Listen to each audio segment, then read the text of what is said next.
അങ്ങനെ നമ്മൾ പ്രസവം കഴിഞ്ഞു, 40 കഴിഞ്ഞു. 40 കഴിഞ്ഞാൽ പിന്നെ സ്വന്തം വീട്ടിലേക്കൊന്ന് വിരുന്ന് പോകുക എന്നുള്ളത് നമ്മളെ നാട്ടിലൊരു പതിവാണല്ലോ അല്ലേ. അപ്പോൾ ആ ഒരു പതിവും ചടങ്ങൊന്നും ഞാനും തെറ്റിച്ചിട്ടില്ല. കുട്ടികളെയും കൂട്ടിയിട്ട് ഇതാ എൻ്റെ വീട്ടിലേക്ക് പോകുന്നതാണ് കേട്ടോ. ഇവിടെ വന്നാൽ ഫുഡൊക്കെ പുറത്തുനിന്ന് ഓർഡർ ചെയ്ത് കഴിക്കുക എന്നുള്ളതൊരു പ്രത്യേക വൈബാണ്. വീട്ടിൽ നമ്മൾ കുട്ടികളെ കൂട്ടി കഴിക്കണേക്കാൾ രസമാണല്ലോ എല്ലാവരും കൂടെ ഒരുമിച്ചിട്ട് ഇഷ്ടപ്പെട്ട ഫുഡ് കഴിക്കുന്നത്.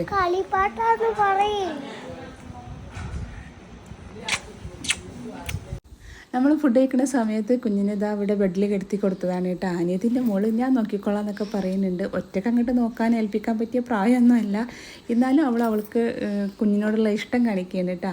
എന്താ വേണ്ടത് ചോദിക്കുമ്പോൾ കളിപ്പാട്ടാണെന്ന് പറയുമെന്നാണ് കുഞ്ഞിനോട് പറയുന്നത്.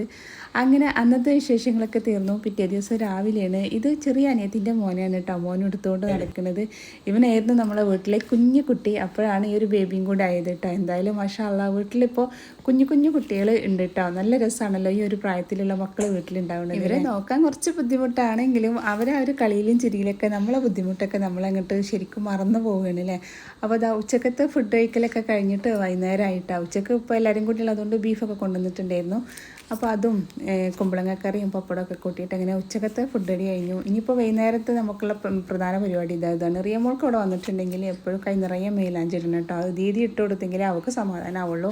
കാരണം ദീദി അത്യാവശ്യം നന്നായിട്ടൊക്കെ മെഹന്തി ഇടലുണ്ട്. അപ്പോൾ റിയമോൾക്ക് ഇഷ്ടപ്പെട്ട കോലത്തിലും ആ രീതിയിലൊക്കെ ദീദി ഇട്ട് കൊടുക്കുന്ന അവൾക്ക് നന്നായിട്ട് അറിയാം കേട്ടോ. അപ്പോൾ അതുകൊണ്ട് തന്നെ 2 കൈയും വിട്ട് ദീദിൻ്റെ അടുത്തൊക്കെ വന്നിട്ടുണ്ട്. ഇലുമോൻ അത് അമ്മച്ചി മേലാഞ്ചി ഇടുന്നതും വെയിറ്റ് ചെയ്ത് ക്ഷമയോടുകൂടി ഇരിക്കുന്നുണ്ട് കേട്ടോ. അപ്പോൾ ഇതാ നമ്മൾ റിയമോൾക്ക് ഇഷ്ടപ്പെട്ട രീതിയിലായി. ഇപ്പോൾ സമാധാനം അയക്കണം. 2 കൈയിലും ആവശ്യം പോലെ ആയല്ലോ.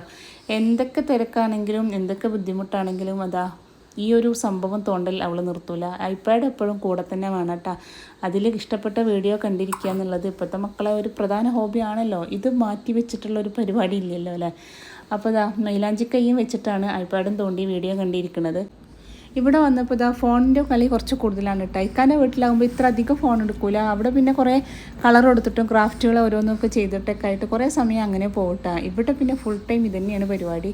അങ്ങനെ നമ്മൾ മെയിലാഞ്ചിടലും കാര്യങ്ങളൊക്കെ കഴിഞ്ഞു. ഇപ്പോൾ ഏകദേശം രാത്രി ആയിട്ടുണ്ട്. ഇപ്പോൾ മക്കളെ കളിപ്പിച്ചിട്ടും പറഞ്ഞാൽ തീരാത്ത വിശേഷങ്ങൾ അങ്ങോട്ടും ഇങ്ങോട്ടും പങ്കുവെച്ചിട്ടൊക്കെ ആയിട്ട് അന്നത്തെ ഡേ കഴിഞ്ഞ് പോയിട്ടാണ്. അപ്പോൾ പുതിയ വിശേഷങ്ങൾ അടുത്ത വീഡിയോയിൽ കാണാം കേട്ടോ. Bye bye, see U.